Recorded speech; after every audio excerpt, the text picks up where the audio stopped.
Hi Stampers, time for another card sample I'd like to share with you.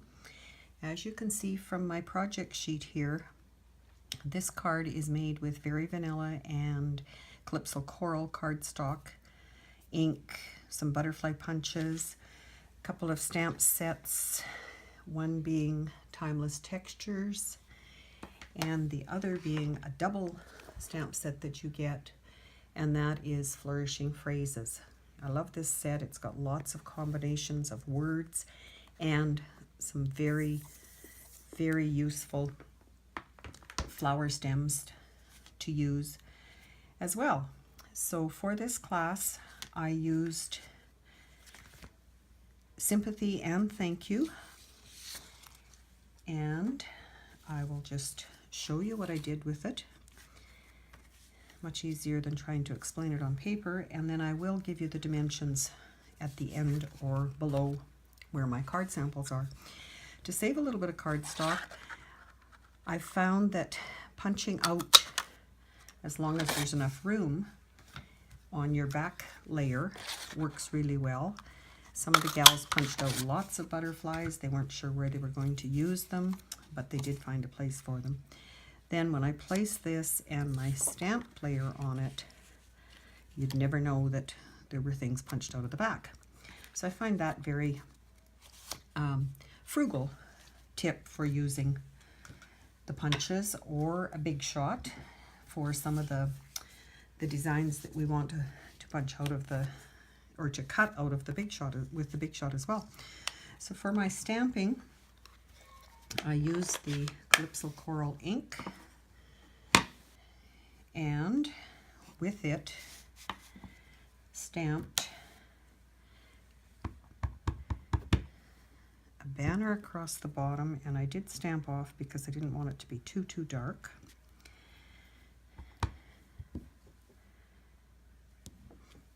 And then, because I made that a little bit off-centered, my flower will cover that as I continue up there with it. And because this one, again, I would like it to be Sympathy, I will stamp with Sympathy. And I like to put some kind of words on the inside of the card.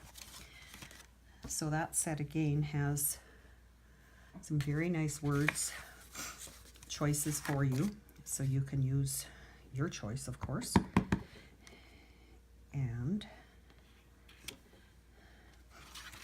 I like to do all of my stamping before I put anything together, just in case I have to turn it over, because there's always two sides to paper, and that helps. I've used the foam pad underneath my blocks to stamp. I find that helps get a much clearer image when I am ready to stamp. So now I have my Calypso Coral layer on the card with Snail. I am putting my front layer of Very Vanilla that's been stamped on with dimensionals, just to give it that little pop-up. And my butterflies will go on with a glue dot. They could go on with dimensionals. Some of the gals in the class did do that. They looked really good as well. I find if I'm going to put them in an envelope to send and give, I would end up with them being flattened anyway, so I usually just perk them up a little bit that way using the glue dots. And they turn out fine. And then for the little bit of glitz that we always need on a card, I have the rhinestones. Again, a variety of ways to put rhinestones on your, as embellishments on your projects. I like using the paper snips like a pair of tweezers. Most of the time those come off as a row of 3. when I cut them that way. Other tools you can use are your sharp bladed knife, or your fingers.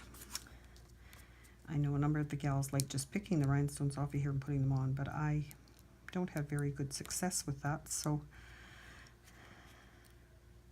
I tend to use my scissors. And the other seem just to need a little bit more sparkle, so just random placed larger rhinestones. And I always like to work in uneven numbers, so there's my 3. And we have a sympathy card ready to go. Till next time.